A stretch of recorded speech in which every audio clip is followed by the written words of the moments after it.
ቅዳሜኛ ማጠናቀቂያችን ላይ ደርሰናል። እንዴት ነው ስሜታችሁ? በጣም ደስ ብሎናል። ደስ የሚል ቆይታ ነው አይደል? ፈነን ኤነርጂ አለ እንደዚህ። አዎ ለምን ሁሌ አይሆንም? ሁሌ አመጽ እኮ እንዲህ ነው የሚጀምረው። ካመጣችም ምን መቲ ነች አመጣች የሚባለው እንዴ? እናንተ ምን ባርናችሁ አመጣሽ ቁራሌው ላይ ጆና ባሬ በቃ በሴቶች ነው ቁራሌው እናስብላለን። ይዘናል ተቆናጠናል አንለቅም። ፖለቲከኛ ጀሪ። ለማንኛውም እኛም ደስ የሚል ቆይታ ነበረን ከናንተ ከቤተሰቦቻችን ጋር። ያው ሁሉ ጊዜ እንደምንወጣው ቅዳሜኛን ስንጨርስ አንድ ጉድ የሚል የምንዝናናበት ይሄም አይነት ነገር አለ እንዴ የሚያስብሉን ቪዲዮዎች ብዙ ተጋርተናል። ለማንኛውም የዛሬው አንድ ጉድ ምን ያሳየንና ጉድ ያስብለን ይሆን? እሱን ተከታትለን ጉድ እያለን እንወጣለን። መቲ ጄሪ እኔም ቲጂ አብረናችሁ ነበርን ከመላው የስቱዲዮ የቴክኒክ ባለሙያዎች ጋር ፕሮዲዩሰሮቻችን፣ ዳይሬክተሮቻችን አብረን ቆይታ አድርገናል። መልካም ዓለም አቀፍ የሴቶች ቀን ለመላው ኢትዮጵያ፣ ለመላው ኢትዮጵያዊት ሴት።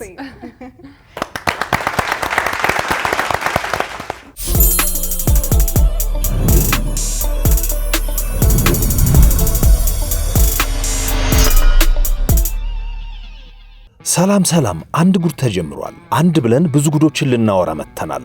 አንዳንድ ጊዜ ከለመርናቸውና ከምናውቃቸው ለየት ያሉ ነገሮች ሲገጥሙን ወይ ጉድ ከማለት በዘለለ ለመቀበልም ለማመንም ሊከብደን ይችላል። ዛሬ የሚሆነውም ይሄው ነው።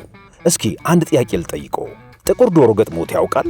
መልሶ አሁን እንደሚሆን እርግጠኛ ነኝ። እኔ ግን የጠየቅኩት ጥቁር ቀለም ስላለው ዶሮ ሳይሆን ከአካላቱም በዘለለ ስጋውና አጥንቱ ጭምር ጥቁር ስለሆነ ዶሮ ነው። ጉድ ነው አይደል? አያም ሴማኒ ይባላል። በጣም ያልተለመደና አስደናቂ የዶሮ ዝርያ ነው። በዛሬው አንድ ጉድ ስለ አያም ሴማኒ አንዳንድ አስገራሚና አስደናቂ እውነታዎችን እናወራለን። ምን ጉድ አመጣችሁብን ደግሞ እንደምትሉ እርግጠኞች ነን። በኢንዶኔዥያ የሚገኘው አያም ሴማኒ እጅግ ብርቅዬ ሙሉ ለሙሉ ከውስጥ እስከ ውጭ ፍጹም ጥቁር የሆነ የዶሮ ዝርያ ነው። ላባው፣ ቆዳው፣ ምንቃሩ፣ ምላሱ ምን አለፋችሁ ሁሉም ነገሩ ጥቁር ነው። የሚደንቀው ግን ውጫዊ አካሉ ብቻ ሳይሆን ስጋው፣ አጥንቱና የውስጥ አካላቱ ሳይቀሩ ጥቁር መሆናቸው ነው።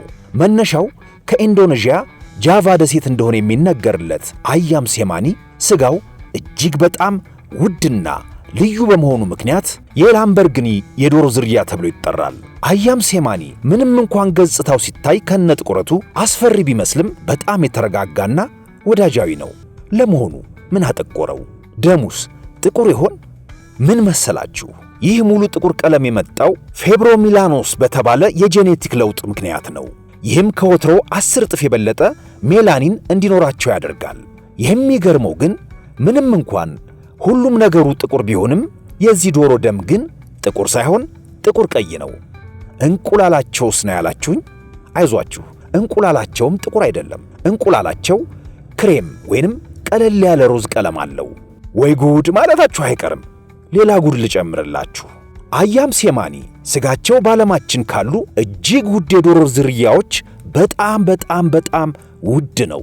በአንዳንድ ቦታዎች የአንድ አያም ሴማኒ ዋጋ እስከ $2500 በላይ ወይንም በወቅቱ የሀገራችን ምንዛሬ መሰረት ከ450 ሺህ ብር በላይ ይሸጣል። የአንድ ቅልብና የደለበ በሬ ዋጋ ማለት ነው።